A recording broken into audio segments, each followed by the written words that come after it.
All right, so we are at Kant part one. So I'm gonna skip the poll. I know what you're gonna say anyways. So I'm gonna skip, I know that it was a hard read. I know that it was tedious, that he was hard to follow, etc., etc. So, by the way, I think I mentioned this. I don't know if I mentioned this in my introduction, but I had the same problem when I assigned Kant, and then before reading him, actually, I assigned him, and then I was like, okay, I got to read this, and I picked a Sunday, and I was going to read through it, and then figure out something to say. And I was dying. Like after the third hour, I was like, why did I assign this text? This is just horrible. But actually, as I kept going, I think I mentioned this maybe in the audio, I don't know. I realized, right, Kant is actually, there is a lot of amazing, brilliant thinking in that text. So hopefully, even though it was a hard read, it was tedious, it was probably very boring, right? Hopefully today we'll get something out of it. So you know already from the intro lecture that we have two faculties, right? We have reason, instinct, and this is I think the genius of Kant is to show that part of us is naturally inclined towards morality. I think this is one of his main contributions, because at the time you saw with Hobbes, right, who represents the spirit of the times, it was believed, along with Christianity, right, following in the footsteps of Christianity, that human beings are naturally evil, and that we have to be kind of forced and scared into being good, right? Or seduced, like Hobbes says, right? Tricked, right? Hobbes is all about tricking the wolf into becoming good, right? But Kant is saying, and this is very new in the context of European thought, right? Which is imbibed with Christian thought, with the notion of original sin and so forth. This is very new, this idea that part of us is naturally inclined to do good, and that part of us knows what is right and wrong, right? In other words, and I'm sure you've experienced this, right? Each time you're about to do something wrong, you feel it, and some of us do it anyways, right?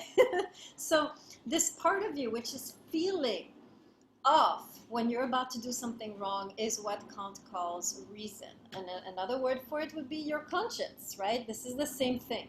So let's be very clear. When Kant talks about reason, he's not talking about some intellectual reasoning taking place in your brain, okay? Reason is simply the voice of your conscience. That's how I would interpret it, right? Reason is a moral faculty. It's not an intellectual faculty. When Kant is talking about the brain and the intellectual faculties, he uses the word understanding. So if you want to talk about the brain and doing logic and math and science, that part which your brain is doing, this is understanding for Kant. Reason is a moral faculty. It's that part of you which senses, right? Or which knows when you're about to do something wrong. And he says all of us carry this. Morality for Kant is in it. It's part of us. It's natural. Of course, there's another part of us we know which kind of overrides most of the time the voice of reason, which is instinct, because deep down, right, most of the time or many times, reason is going to ask you to do something that your instinct is like, oh, hell no. I'm not doing that, right? Because that will not make me happy, right? So instinct is the voice in you, which is the voice of your happiness, right? Or the voice of self-preservation, uh, which is telling you about happiness, right? So these are the two voices, right, that we hear. We hear the voice of self-preservation, and we hear the voice of our conscience. So we're going to talk a little bit, go to the text, and then I'm going to give you some examples so you can really start hearing those two voices, and you have to start to learn to distinguish them, right? So let me summarize a little bit. First of all, what is the argument of Kant in this whole chapter that you guys read? And then I'll give you some examples, and then at the end we'll talk a little bit about love, right? Okay, so basically what Kant is doing in this chapter, hold on, I see a comment. Tell us, Karuchi, about the two wolves. I'm curious. Oh, so it's an old Indian, American Indian, Native American Indian parable, and it basically is it's exactly what Kant is talking about. So I'll read it to you as it's written. One evening, an elderly Cherokee brave was talking to his grandson about a battle that goes on inside people. And he said, "My grandson, the battle is between the two wolves inside us all. One wolf is evil, and it is anger, envy, jealousy, sorrow, regret, greed, arrogance, self-pity, guilt, resentment, inferiority, lies, false pride, and ego. And the other is good, which is joy, peace, and love, hope, serenity, humility, kindness, benevolence, empathy, generosity, truth, compassion, and faith. So the grandson says, well, if they're fighting, who wins? And the Cherokee simply replied, the one that you feed the most.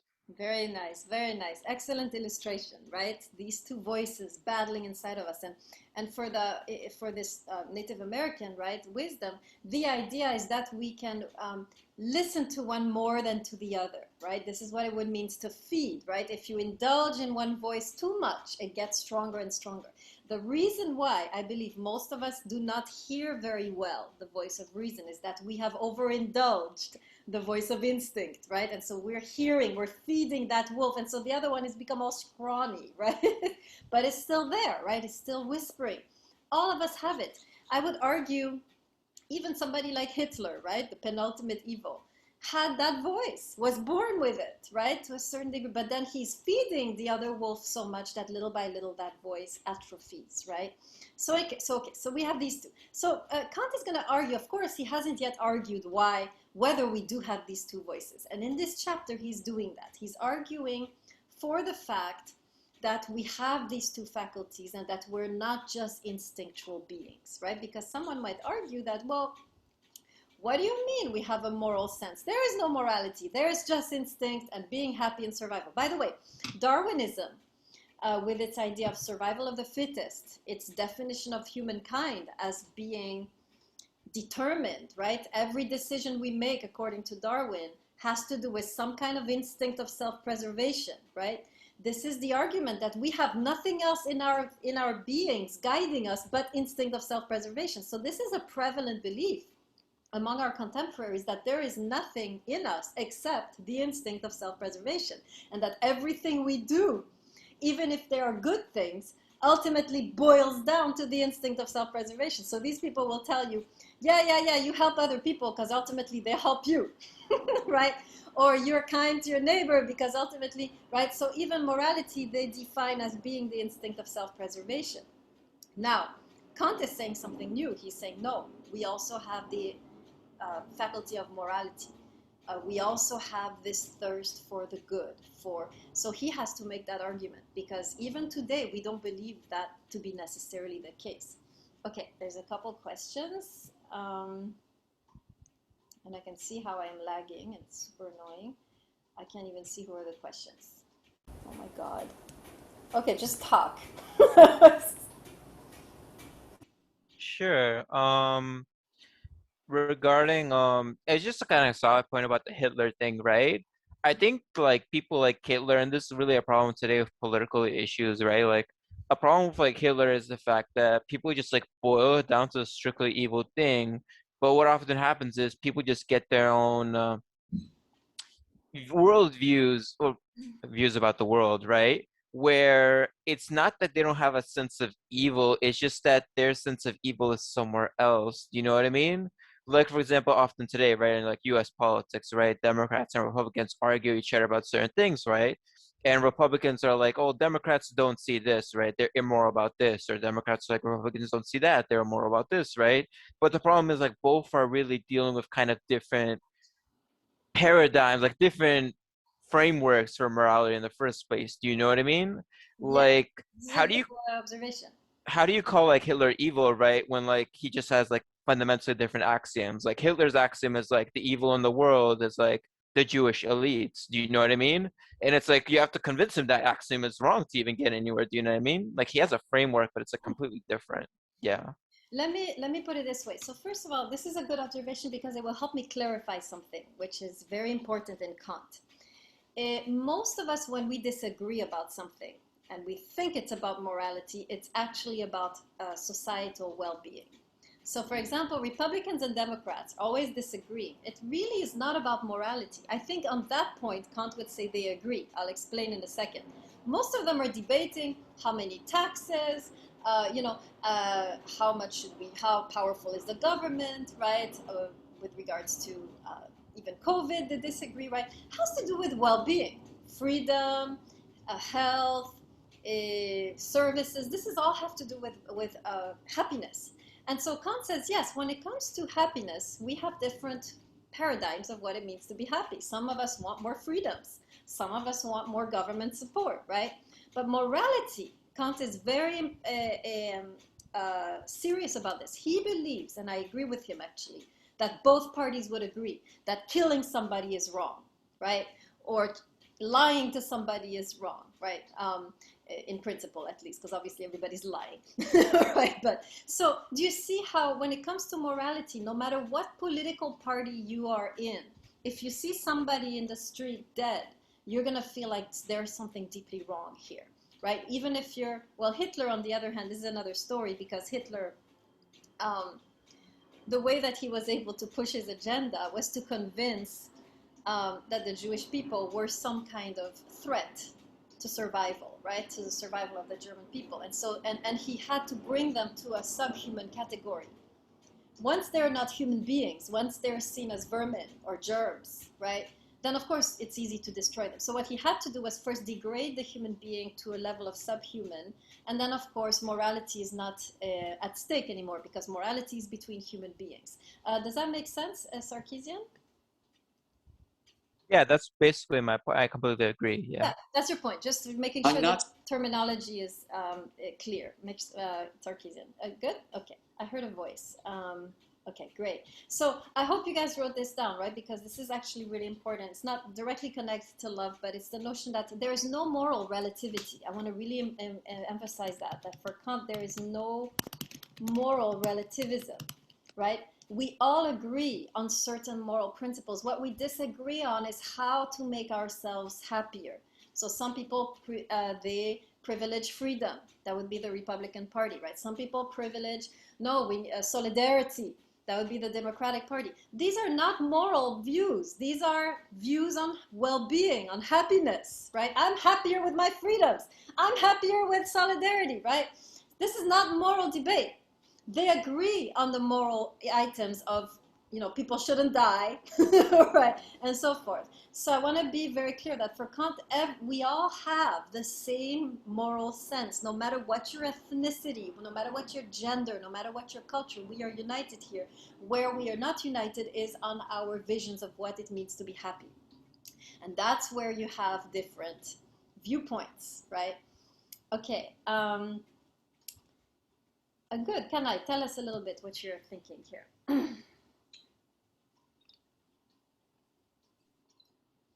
I think you're muted because I can't hear you. Where are you? Can I? Are you there? Okay, can I put a really good point in the chat, but then she cannot speak. Okay, so we'll come back to you. Can I, when you're able to talk.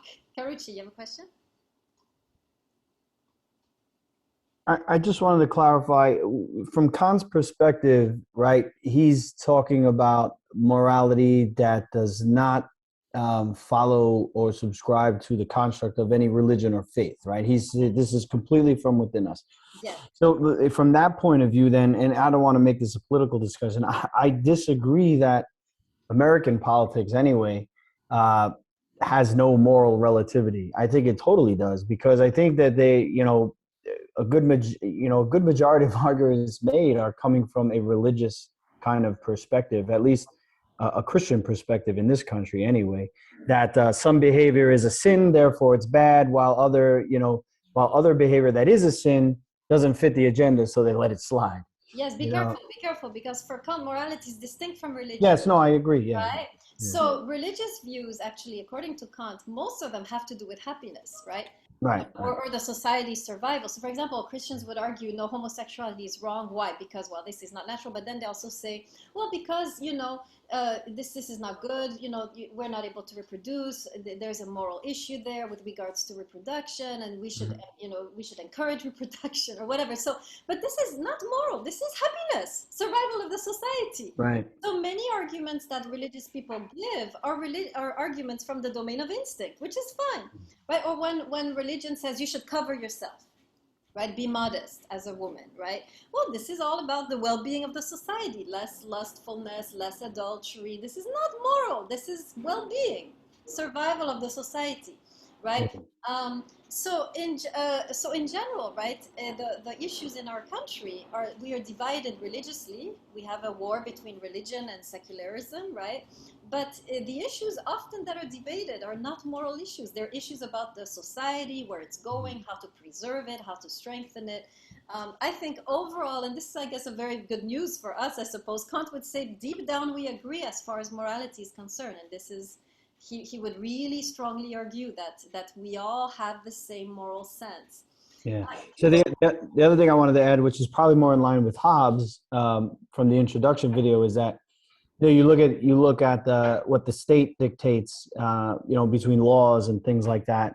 You can do this or you shouldn't do that. This is illegal. That's not. Yes. Right from wrong, moral versus immoral. But yeah, there are a bunch of groups in this country that are allowed to circumvent laws using loopholes and really, really careful dissecting of the language to make sure that they stay in the status that they are. So it's very, very wolf-like in that sense. Yeah. So I think that those are, like, at least as it relates to American politics, I'm not disagreeing with Kant or I'm not in favor of what Hobbes says, but I think, I don't think it's an apples to apples comparison. Uh, as far as the perspective of Kant, yes, I agree. But I think in the big picture, I don't think that really applies so much these days. And it's really on display. So it's hard to I mean, ignore. what you're describing is the fact that the wolf mentality endures and is present in religion, in law, in judicial, right? It's everywhere and it hides under the guise of morality, but it's still there, very much wolf-like. And Kant would agree. And notice that for Kant, morality is also not have anything to do with legality. Something can be legal and immoral according to Kant. Ultimately, and this is, I think, the power of what Kant is saying, is that no one can tell you what is right and wrong. No religion, no law. You know, right? And that's where Kant is really, in a sense, a liberal, right? He really believes, or not liberal, but I forgot the name for that, but is clearly a modern. That's what I meant to say. He's a modern in that sense, right? Because for him, nobody can dictate to you from the outside what is right and wrong. No religion has the monopoly. No law should be superior to your moral sense. Deep down, we know what is right and wrong, and the only voice we have to follow, according to Kant, is our own voice, right? Sarkeesian. This is my point was going to be about something else, but just really fast, right? I think like there's like an axis of like your political viewpoints regarding government influence, right? And like one end it's like authoritarian, the other end it's libertarian, right? So I think libertarian was the word you're looking for, right? Yeah, yeah, Not yeah. really That was necessarily, Kant. Yes. not necessarily imposing like full like authority of the government in circumstance. Kant But would yeah, be libertarian today, absolutely. this is a weird question. You touched on the idea that I I don't know if I'm interpreting this correctly, right? But that fundamentally Kant believes there are fundamental facts about human morality, right? That are just unchanging, right? Like you go out, you see someone that's dead, right? And you like see like, oh, something's wrong, something like that, right? Yeah, yeah, yeah, yeah. There's this movie sorry for it. I won't try to be too deep into it in case anyone didn't watch it, in case spoilers, right? But there's a movie I watched, right, called The Invitation, right? That talks about the I don't know if anyone saw it. Pretty cool movie. That talks about the idea like of a death cult, right? That like strictly advocates for like the death of everyone. Do you get what I mean? So like for example, in the case of like Hitler, right? He had definitely like a framework, like you said earlier. I completely agree with that point, where like Hitler had a framework, he had a morality. It's just some people weren't human to him, but others still were. How do you see, like, how does Kant see the possibility of like a death code existing that just recommends like, oh, everyone should die, You always have right? to look at the arguments, right? The argument of Hitler is very good, very transparent. He says they're not human. They're bacteria contaminating us. Boom, we're down at the level of instinct now. Happiness, preservation of society. This is not a moral argument that Hitler made. As soon as he had dehumanized the Jews or the homosexuals or the gypsies, right, whoever he was killing, boom, the argument now is on the level of we Germans need to strengthen our society, and so forth. So the death cult, I would be curious to know their argument. Why are they saying we should kill people? And when you tell me the argument, or maybe we can do that, maybe you can tell me briefly, then I could tell you whether it's a moral argument or an instinct argument, right? Because that's where we need to hear. I would have to hear the argument before I could tell you. So again, sorry for anyone who like wanted to watch this movie and is about to get bombarded with spoilers. At the beginning, when they were like introducing this, like it's not a cult, they would like say it's not a cult to other people, right? It's just like experience, right? They would introduce the experience, and their idea of like getting other people into it is like, oh, they would literally like, show a video of them being next to someone who's like passing away because of something they gave them, right? It'd be like, oh, they're just transcending into the next life, right? We're freeing them from their pain. Do you know what I mean? Stuff like that, right? The next life will be better. So they see like an afterlife perspective, right? Later on, we find out they just want as many people to die as possible, right? Why though? So Why? their That's my question. Why do they want? What's their real? yeah, their real reason appears to be that it's better for people to just be dead. Like it really is that afterlife viewpoint that like, oh, things are better in the next life. This is a bad world. So if people are dead, they'll be happy in the next Okay, life. so this is an argument from instinct, happiness, right? It's so they have brought down the debate to happiness. And on that level, yes, we would disagree. No, it's better to live now. No, it's better to die, right? This is happiness level, right? So we would morally, I guess they have changed the definition of death, first of all, and they have seen death as something good. So in that sense, now you have a different.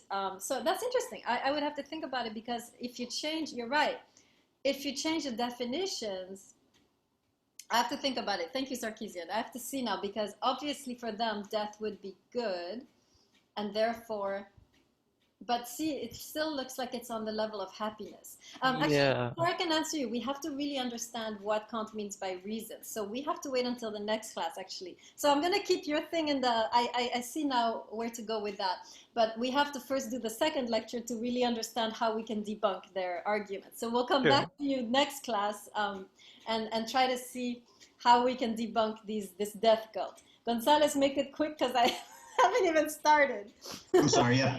Professor, I'm just trying to understand your definition of morality here. Yes. I'm of the impression that morality is the difference between what is right and what is wrong, what's good and what's bad, right?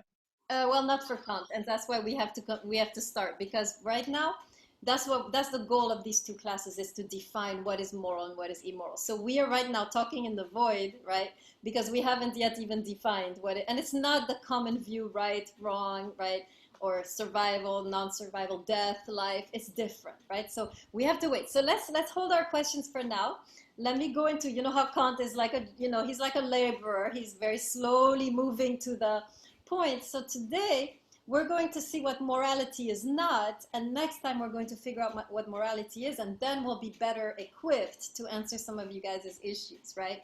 So quickly, let me summarize what he does here. So basically he's responding, so make sure you write this down, right? Kant is responding to these people who believe that we are only instinctual beings, that we are only led by instinct of self-preservation, right? That's all that we have. That's the only thing motivating us, right? And he's going to say no. And so here's his argument. I'm going to say it, and then we're going to read it, okay? So the line of his argument is like this. If we were made with just instinct, actually, I'm going to write some of it in the chat, right? If we were made, I'm going to say it first, then write it, then read it, okay? Then we go through the whole argument. If we were made for just instinct, then he says, or rather, if we were made just for happiness, right? If that was our sole purpose in life was to be happy, and a lot of us believe this is the purpose of human life, right? Is to be happy. That's the ultimate purpose, right? So he's going to say, if that was our only purpose, we should have been created only with instinct, right? But we were made with reason. There is another voice in us which is constantly pushing against the voice of instinct. And from that presence of this other voice, he deduces that therefore we have a higher destiny than just happiness. Okay? Let me write it in the chat. Number one, if we were made just for happiness, sorry for all the spelling mistakes, right? Then we should have been made just with instinct, right? Because instinct is good for happiness, right? Look at your pets, right? They're very good at finding the right spot, the right food. They know what to do. They have a good instinct. Instinct is good to find, right? But then he says, clearly, there's another voice in us, right? In fact, this voice always, almost always, right, going against instinct. I'm going to give you an example in a second. Therefore, he says, we seem to have been made, right, with a higher destiny, or another one, right? Other destiny than just happiness. Okay, sorry for the mistakes. Can everybody understand this argument? Put your hand in the screen if you understand. Okay, put your hand on the screen if you don't understand. Gonzalez? Castillo? Castillo? Castillo, you don't understand? Castillo, I don't hear you. Yes. Um,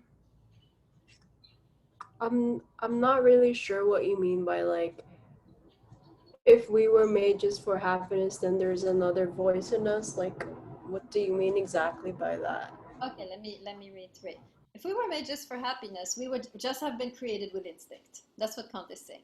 But the fact that there's another voice in us constantly going against instinct, should it tell us that, there's something else going on? Maybe we were made for more than happiness. Is that a better explanation, Castillo?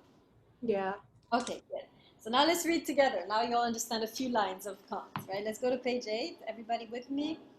Third paragraph. Put your hand if you're there. Page 8, third paragraph. In the natural constitution. I need a couple more hands. Okay, good. All right, so I'm going to read. Mustafa, question? Yes, Professor. In the text, in the chat, you said, therefore we seem to have been made with a higher. Is it stingy or? What are you talking about? In a text, the group chat. In the Don't chat. I told you guys not to go in that text because these are different texts. Whatever you got in the group chat is in the wrong texts. I think she meant to write instinct there. That's all. She meant in the chat in the, the thing. Okay. Yeah, destiny, yes. Destiny. Thank you. Okay, great. Sorry, I thought you meant, I think at the beginning someone suggested a group chat with other alternative texts, and I was telling you guys be careful with that. Okay, good.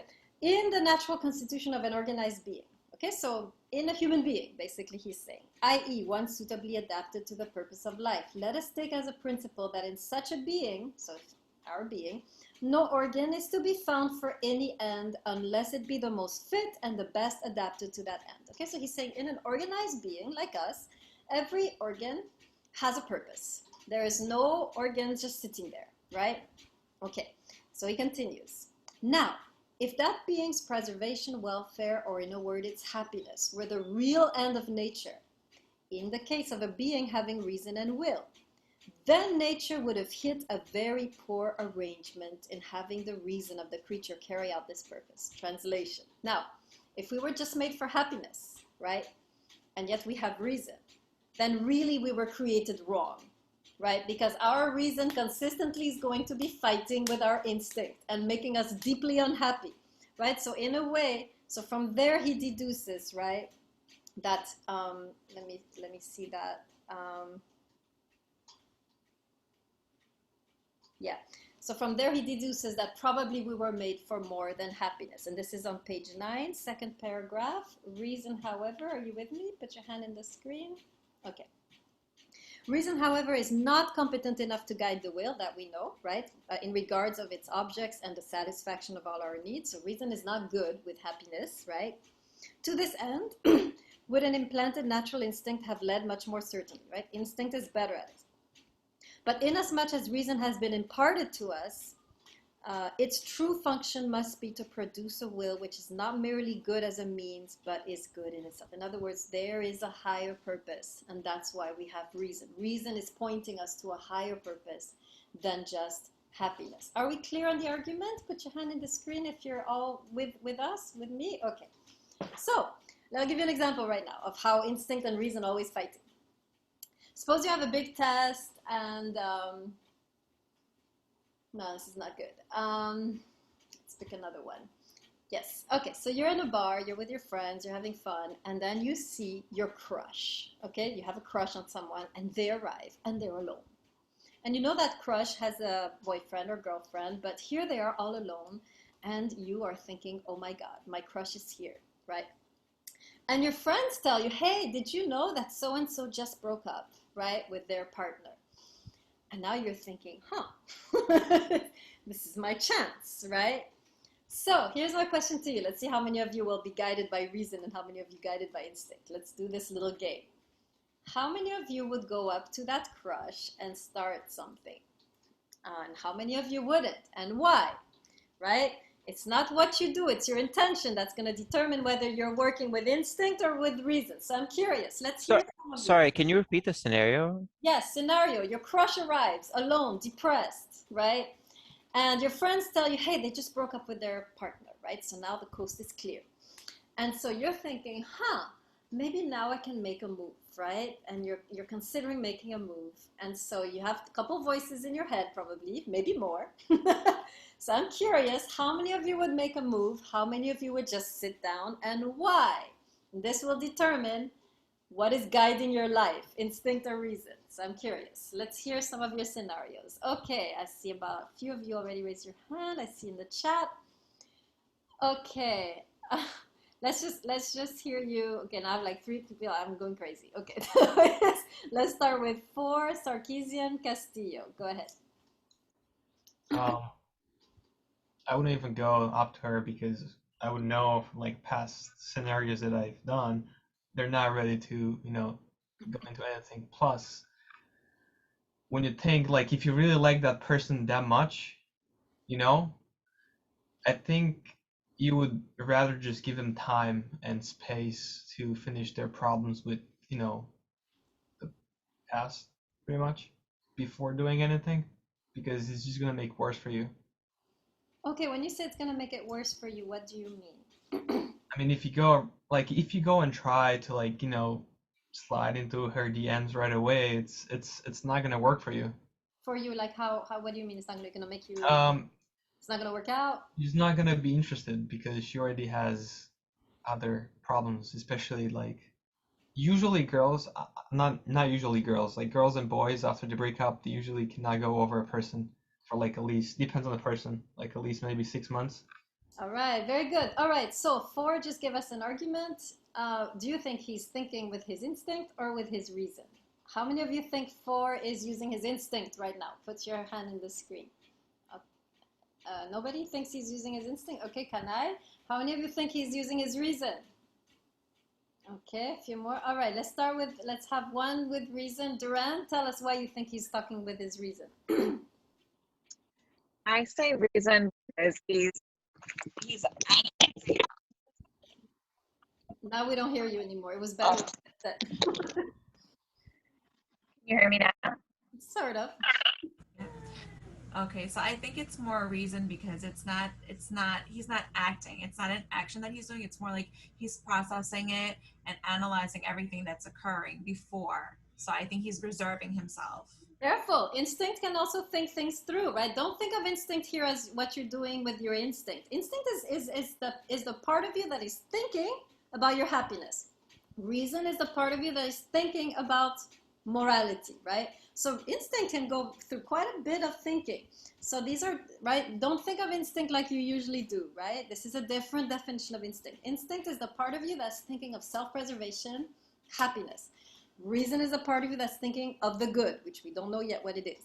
So now what do you think? Do you still think it's reason? What is 4 thinking about ultimately? Why won't he do it ultimately? Because it won't work. It's not going to be good for him, he said, right? What part of him is saying that? Instinct or reason? Duran. I still think it's reason. Okay, let's see. Kanai, tell us. You disagree. Tell us why you think it's instinct.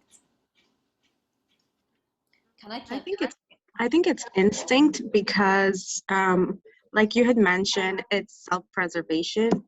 And in past lessons, we have learned that if a person is not healthy within themselves, then that's the person they're naturally going to look out for as a companion.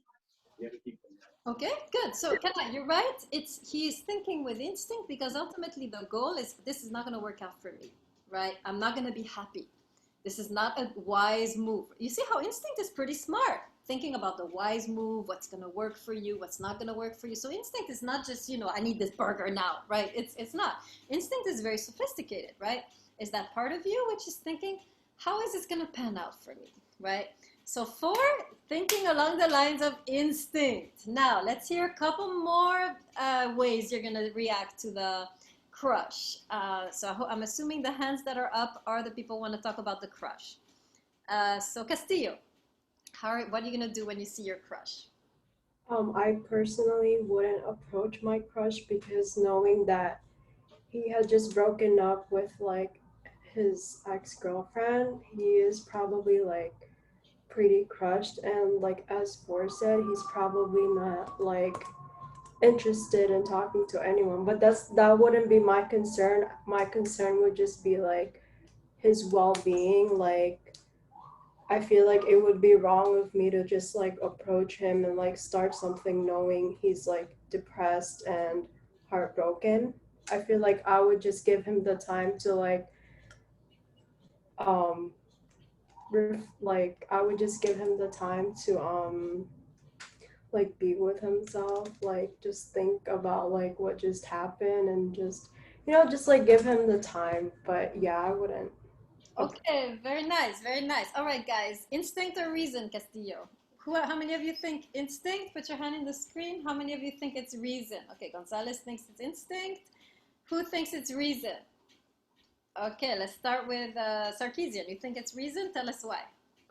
I guess it's reason if they're strictly just thinking about the other person and saying it's just a bad time for the person right now. At least I think that's what Castillo was saying. Yes, but they're thinking of the person's happiness, right? Yeah. So it's still thinking about happiness ultimately, correct? Oh, even if it's other people's happiness, it's Yes, still and here we're instinct. learning something new. Write this down, guys. This is very important. Instinct can also be about other people's happiness. Sometimes you will want to do something for other people which might be morally wrong. How about your friend tells you we want to rob a bank tonight and it would really mean a lot to me if you would drive us. Right? And now you're making this person happy by driving them to the bank, right? But are you doing the right thing? You see how it's not even helping people, it's not even that. Making people happy does not necessarily mean it's a moral thing. Write this down. This is important. So happiness me, happiness for the other, still instinct, right? Because happiness does not necessarily coincide with morality, even if it's the other person's happiness, right? So Castillo, the verdict, instinct. Ah, we still haven't seen anyone dealing with reason. Jaeger, let's see if you can break the glass ceiling. Yeah, I got like two examples. Like in my early 20s, like in my I saw my crush there, and I had a bunch of friends around telling me to go up and talk to her. I wouldn't. Why? I wouldn't go up. I don't know. I was just in my 20s. I was just very instinctual. Like I would say, oh no, she's going through things, blah blah blah. Let's go get another drink. I would just avoid the situation. Why But would in my That's what I want huh? to know. Your intention. Why would you avoid it?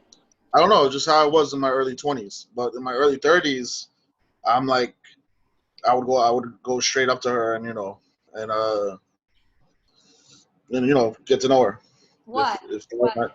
I don't know, just like a shift No, I mean, why in your 30s? Why in your 30s you would go up to her? I don't know, because I'm thinking more like, oh, she's by herself, she just broke up, she wants somebody to talk to. I Okay, can put a you smile said on her. instinct. I can put a smile on her face. Okay, yes, this is still thinking of the happiness, right? Yeah. Nobody yet has been thinking on the level of reason. Let's see, Williams, help us. So for me, if my crush broke up with his girlfriend, I would take my chances. I would approach him and help him throughout his heartache. And hopefully, once he gets better and happier, I can become the new girlfriend. So Great instinct, great instinct, guys. You guys are wonderful. You're gonna be happy. You're gonna be happy. so Gonzalo. I will start off as a friend and, help him out and then. But very good instinct, guys. Yeah. It's very refined, very sophisticated instinct. Excellent. Okay, I need to find one rational person in this class. Gonzalez, are you going to be that one? I'm not sure, Professor. I think my definitions of rationality still aren't refined yet, maybe, or that I just don't know it. But I think that if you're considering their happiness and they are also your crush, that the opportunity that you're given by learning the fact that they've broken up with their former boyfriend or girlfriend or whoever, it's a golden opportunity for you to make them happy, for you to impart some sense of comfort to them. That's my point. That would be so depressed. So many of us thinking only about happiness. Let's see. Okay, Balde, I'll give you a chance. You'll be the last one, Balde. Personally, I wouldn't approach them because I don't want a broken crush. I will wait until they're hurt and become happy, and then I shoot my shot. Sorry, what you say? I said personally, I'm not gonna approach my crush because I don't want to approach a broken person because they at that time they're actually broken. So I will wait until like they're actually happy, then I will shoot my shot. Okay, and why would you wait? Who is it going to benefit for you to wait like this? Because I don't want to bear the stress of someone else's stress. Okay, instinct. Instinct. Okay, this is a tough one actually. This is a tough one. We'll have to wait actually until we get to the next level, next time, to really know, right? What would be the moral thing to do, right? Right now, we can't yet figure out because we don't know. We know what instinct tells us, but we don't actually have a clear view, I think. Most of us in the class, what our reason would say. I'm not hearing it, right? So we have to wait until next time to fine tune our reason, right? So we can then better discern or hear what the reason would say, right? Here's a last example, and then we'll move to love. And this is a very clear one actually. We'll learn a lot from that example. I'm going to do a quick poll, and we'll come back to this example next time. Okay, you have a huge test, last final test on Monday. It's Sunday, and you have final on Monday. This final is 70% of the grade. You have to take it. If you miss it, the professor has no mercy. You fail the class. If you fail the class, you lose your scholarship and you lose the Excelsior, right? Because you can't retake the class because you're done with your 4 years, right? So you lose the Excelsior, you lose everything. Anyways, your friend comes weeping in the room, best friend from childhood, tells you, look, I can't study for this test. My father just died. I can't focus. And the professor won't understand. Can I please cheat off of you next time? This is an A student. Usually they do well. Can I please cheat off of you next time? Because I can't lose the Excelsior. It's going to be a disaster, etc., etc. Okay? How many of you would let your friend cheat and how many of you would not? All right, let's hear. How many of you would let the friend cheat? Put your hand in the screen. Okay, I see a few. How many of you would not let your friend cheat? Oh, really? Interesting. All right, so I'm going to leave it in suspense, right? Because we won't know what is really the moral thing to do until next time, because most of us are thinking to be moral is to help someone, right? But remember, to be moral, you can also rob a bank, right? And to help someone. And that would be an issue. So we have to wait until next time. So I'm going to leave these two examples hanging, right? The crush, the best friend. And next time we're going to be able to figure out better, knowing more clearly what the voice of reason is saying. Because clearly now what we know, voice of reason is not about my happiness, but apparently, make sure you write this down, it's not about the other's happiness either. That's still instinct. So if you care for their happiness or you care for your happiness, well, caring for your happiness is a little more selfish, right? You could tell your friend, screw you. I don't want to get caught, leave me alone. So that's one level. Caring for their happiness would be like, sure, you can let me cheat, right? So we know already for Kant, happiness is not the voice of morality. There's another voice. So Can you repeat that, Professor? Yes. Sorry. So we know basically what we know from today. We know what the voice of reason does not sound like. We know it does not sound like happiness, either for me or for the other. This is not yet the voice of reason. So even if you care for the happiness of someone else and you want to help them rob a bank or cheat or, get over their breakup, right? Even if you're thinking of their well-being and their happiness, this is not yet reason, because you could well be doing something deeply immoral for the sake of helping them. And the bank example is the clearest one, obviously, right? Okay, so let's go quickly to love. But before I say Professor. Yes, couple hands. Go ahead, Williams. Go ahead. So then would reason be like where he explained that it's not for like anything for the other, like it's not about facing the consequences or like to make someone happy. You just did it because of you just want to do it. Yes, it's Okay. not, you pinpointed it. For Kant, it's not about consequences. What are going to be the results? It's about you do it because it's just right. No matter what the consequences are, you're going to do it that way because it's the right thing to do. Now, we don't yet know what that sounds like or what that looks like, but you're right, Williams, you nailed it. It's not about the consequences. If I do this, this will help them, this will, you do it no matter what the consequences because it's the right thing to do. And we have to find out next time, right? What is the right thing to do? Balde, tell me. Oh no, my hand was raised from last. Okay, So. great. All right, let's skip to love. This is on page, I don't know, page, page 12. Page 12, last paragraph. Sarkeesian, quick question? Yeah, really fast. Does that mean reason is kind of let's say if you thought before about these kinds of things, right? And you thought yourself what would be right or wrong to do about these things, right? And then later the situation actually comes up and you just follow your own like philosophy or your own framework you develop yourself, right? Is that following reason? So it depends because you could be following your instinct, right? Without knowing. But This I'm saying like if you make the framework ahead of time, right? Like, oh, if this scenario happens, I would react this way. And then it happens. And irregardless of the person, you follow that framework. Is that following reason? um Yeah, I'm hesitant with the notion of framework because reason is kind of functioning. It's a feeling you get at the moment, so you don't have like Right. that thing, right?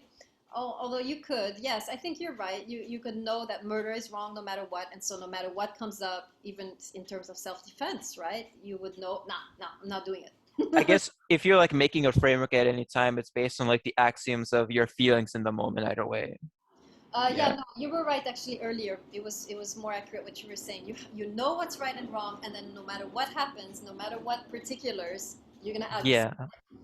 So, for example, this is very powerful. Kant would say, if you have determined, right, you decide. We all decide. Kant is not going to tell you what is right and wrong. Based on your reason, you'll decide. Let's imagine that you decide murder is wrong. Okay.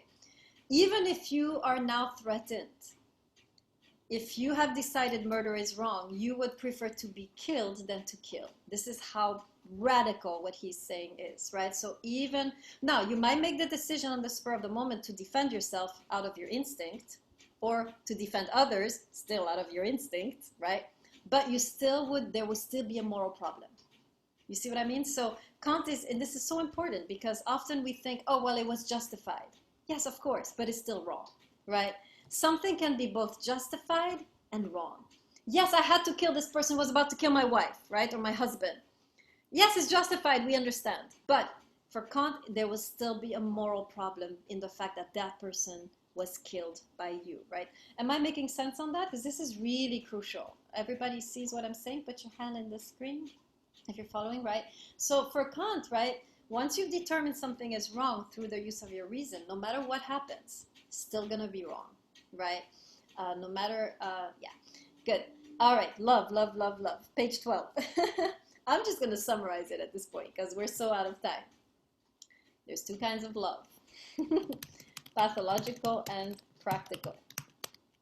Pathological is the love which is guided by instinct. Practical is the love which is guided by reason.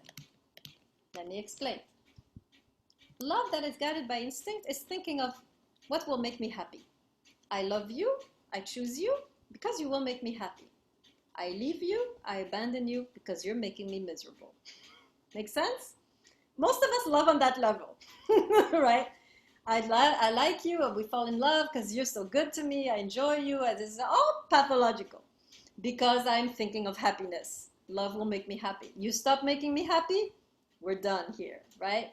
That's the pathological love. I know the word is a bit complicated. Pathological from pathos, which means passive. That's what he means. The love is passive, meaning it is relative to your beloved's behavior. If they make you so passive, right? It's dependent on something else, dependent on your beloved. That's what he means by passive. And pathological, pathos in Greek means passive. So when he says pathological, he doesn't mean sick or something like that. He means simply passive. Everybody follows me on that because that's important. Put your hand on the screen if you saw what he means by pathological, right? So passive, meaning your love is determined by your beloved's behavior. As long as they make you happy, you love them.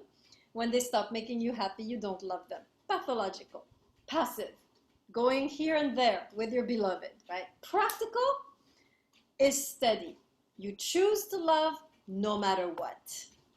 Beloved does this, you love. Beloved does that, you love, right? Practical, he means, again, from the, practical from praxis, right? Which means active. This is all, what is this? Greek? Yes. He's using the Greek etymology. So he means practical. When he means practical, he means independent of the other's behavior. You chose to love them and you're going to stick with it, right? And you are sticking with it, right? So practical means active. I'm going to love you because I decided, I made the decision, that's my action, I made the decision. No matter what you're doing, I'm here, right? Practical love. So this love is not swayed by the beloved's behavior, right? This love is steady. By the way, if you read Kierkegaard, not the pages I assigned, but I really hope you'll read the whole book by Kierkegaard when we get there, because it's such a gorgeous masterpiece, right? He actually sounds very much like Kant also. He talks about this kind of unswaying love, which nothing can change because you've chosen to not be dependent on your beloved. And so at that moment, you can make a promise. Because you see, and let me say 2 words about this, because this is such a big deal in our culture. Many people don't want to make a commitment, like a marriage vow or whatever, because they say, well, what if I change? What if they change? Which love is that? That's asking this question. Tell me. What if they change? What if I change? Pathological, right? That's pathological. Right? Clearly your love is completely dependent by what is going on outside. And Kierkegaard says, and Kant too in a way, we have to switch to the practical way of loving, in the sense of, I have to decide that my love will be independent of externals. I make a decision, no matter what is happening, I change, you change, I'm steady, right? So Kierkegaard is saying that we have to make this kind of shift in our minds, in the way that we love, if we're going to even be able to stand in front of the priest at the altar, right? Most of us, because our love is pathological, and we think that's what love should be, we don't want to lie at the altar, right? Because I might change, they might change. But the moment you shift and you say, my love is independent, then you can actually make a promise. You can, because no matter what's happening, your love is on another level, right? Make sense? Okay. Now here's the key question, and then I'll get your question, Sarkeesian. Which love do you think is freer? The pathological or the practical? Let's see your hands. How many of you think the pathological love is freer? Put your hand in the screen. Okay. How many of you think the practical love is freer? Put your hand in the screen. What do you mean by free? I don't understand. Yeah, I was going to ask. I had defined freedom. It would help you answer the question in the right way. Use your own definition of freedom. So like freedom meaning untethered? It depends, sure. You have to decide which definition you want to use, and then you make your answer based on that. Okay, so then all right, ask the question again. Okay, I'll ask the question again. How many of you think pathological love is free? Put your hand in the screen. Okay, a couple of you. How many of you think practical love is free? Put your hand in the screen. Okay, let's start with the pathological lovers. Why do you think it's free? Carucci, and then Jaeger. Well, so I define freedom as untethered, right? Like not tied down to anything, the ability to roam, pursue, the life of happiness. So in that sense, I could just pick up and go. I'm not sticking anything out regardless of anything. Carucci, let me ask you, if your love is constantly dependent on the externals, is it untethered? Well, that's a fair point. I mean, like, I'm free to exercise my love. But are you still in pathological when you say I'm free to exercise my love no matter what? Where are you now? I'll shut up now. You switched on us. Do you see what just happened? Yes, well, that's what happens when you talk it out. Excellent, right? So you see, exactly this is Kant's point. The pathological love cannot be free, untethered. because it's constantly bound, dependent, relative to what the other person is doing. You're constantly over here, over there. You're not free. But then you saw how masterfully Carucci made the shift to, well, I'm free to love, independent of circumstances. That's the practical moment. I'm free to love no matter what you do, no matter how I feel. I'm doing this, right? I'm soaring above these externals. That's the true freedom, right? So practical love is the freest love because you are free from externals, from external influences, right? Make sure you write this down. Let me put it in the chat, right? Practical love is freer because you are free from externals. Nothing is moving you left or right. You're free. Untethered was a great word, Carucci.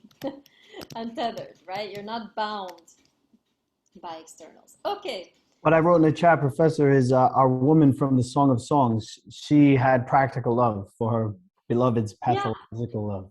I mean, started out a bit pathological, right? She was pretty like, running after him, sick with love, like, oh, when you're not here, I'm dying, It was very pathological, but eventually it does crystallize into, yes, practical love. Okay, great. You guys, please read at home the last paragraph for the quotes. You're going to need those quotes, right? The last paragraph of page 12 talks about practical and pathological love. This is the quote you will need for your test if the question arises. Okay, let's conclude. Oh, Sarkeesian, sorry, I forgot about you. Go ahead. Really weird question. Oh, not a weird question, I guess, but because this was what I thought originally practical was going to be when you introduced the terms, but obviously the actual definitions are different themselves. So now my question is more so, is this practical or is this pathological? How do you view, let's say, weird example, you're like a king and you marry off your prince or your princess into marriage with the nobility or whatever of another country, right? In order to secure better relations. For that prince or princess that's being married off and going into that thing, right, agreeing for that marriage, what kind of love is that for them? The key is what you said. They agree. They agree. If you agree and you choose, you're free. Right? So and you can even do it when you were forced. If you're forced into the marriage and you tell yourself, I choose to love this person, you're still free. Right? So this is, I mean, Kant this is so, it blows my mind because basically Kant is saying you can be in prison and you can be free. Right? So even if you hypothetically don't even love the person at all, you're still... Yeah. This is not feelings. It's a decision. I'm going to love you, meaning I will stand by you. I will be, I will. So you are complete. I mean, even if you're in a broken marriage and everything is going wrong, you can be supremely free if you choose to be in that broken marriage, right? So many of us, we don't choose. We just victims. We just going back and forth, right? And we look faithful, but we're not. We're just pathological, right? But the person who chooses to be in a challenging marriage, they are free no matter how dreadful the conditions, according to Kant, right? So even in bondage, you can be free. Even in, in a situation of oppression, you can be free, supremely free if you choose, I'm gonna do this, I'm gonna love this person, I choose this situation. So you can choose the situation you're in, and at that moment you're free. You can choose to be in the bondage, even, right? You can embrace it in that sense, right? Nietzsche talks about it beautifully in the quote, amor fati, right? I love my fate, I choose my fate, right? The moment you choose your fate, you're free. What if the marriage just happens with the other person disagreeing, but it's just forced to happen anyway? So if the person is not choosing to stay in or to embrace the marriage, then yes, they are stuck in the pathological, right? But if you've been forced in the marriage and then you make a decision to yourself, okay, here I am, I'm gonna choose to love this person, you're free. Yeah. So it's all about the internal shift that can occur, even in a situation of oppression. Carucci. Professor, this love that we're talking about, is it only in the romantic sense, one partner to another, or does it transcend all aspects of humanity? Like, let's say the love a child has for their parents, or vice versa. Yeah, it's a general. Kant is very general here. Yeah. So to Sarkeesian's hypothetical, so suppose someone is forced into an arranged marriage and they don't really love the person they're marrying, but they say, I'm going to do it because I love my parents and this is what they want. Is No, that no, that doesn't work. the That's still, you're still dependent on them, right? So you're still trying to please them and you're still dependent on their approval, right? right? No, I agree, but I'm saying like the passive versus practical love, it transcends all aspects of human love. Yeah. So you can still do it, but I wouldn't do it for the parents. You Yeah. would choose to do it because it's the right thing to do. You determine it's the right thing to do, right? What if Um, the right thing to do is because my parents say so? but for Kant, nobody except you, right? Kant, remember, he's a libertarian, right? We've Yeah. established that. No authority. So you would have to determine within yourself is the right thing to do. And maybe you determine it's the right thing to do to honor my parents, and therefore I will love this person. You can do that, but you cannot do it under their influence. You have to decide, right? Yes, I'm seeing a funny thing in the chat. It's coming, Bronco. Yes, absolutely, right, Mustafa? A marriage is often arranged, and the way actually that why many arranged marriages work out is because you are very early forced into the practical love mindset. You know that by choosing to love, you can develop the love, right? I think this is a lot of what happens in arranged marriages that a lot of us are, especially in our borough, right? This happens a lot. It's only practical love. There is no room for this pathological love. Oh, I love them because they make me so happy. They switch immediately to practical love, and this is for Kant actually paradoxically a form of freedom and a guarantee of success, right? So perhaps Kant would have a few words to say, positive words to say maybe about the arranged marriage culture. Good. Any more questions? So just to be clear, right? Like based on what Kurush is saying, if you're in this situation, either nobility or non-nobility, some kind of arranged marriage, if you're doing it because you love and respect your parents, then it's pathological, right? And if you're doing it because it's the right thing to do, it's practical. Yeah, unless you decide in yourself it's the right thing to do to respect my parents and therefore to, you know what I mean? So Yeah, that's what I mean. That's what I was about to ask Nessa. What if your idea is I'll love my parents no matter what, and you have a practical love of your parents, and then you accept the arranged marriage because of that? Then is it still practical to marriage with the person? yeah, as long as you're the one making the decisions, it's okay. But if you're making it out of fear of your parents and you're scared you're going to lose their love, or you're scared something bad's going to happen, or you're going to lose their support, then you're in the complete pathological. You Right? get kicked out of the will. Exactly. So now you're in pathological. If you're doing it, but if you're doing like it's the right thing to do to honor my parents, and therefore I will love this person, you're in the full practical. Yeah. Yeah, makes sense. Good. Yeah. Kant is not easy to. I mean, it's easy to read, but it's also hard to read actually. But it's not easy to live some of the things he's talking about, right? This is not easy to choose practical over pathological, right? It's a step beyond ego, right? In a way. Excellent. Okay, fine. I think we need to stop because we've been an hour and a half. Okay. All right, guys. We'll conclude. If some of you still have questions, you can stay. Otherwise, I will see you on Thursday with finally we'll figure out what is the right thing to do. What is reason? What does it dictate? We still don't know.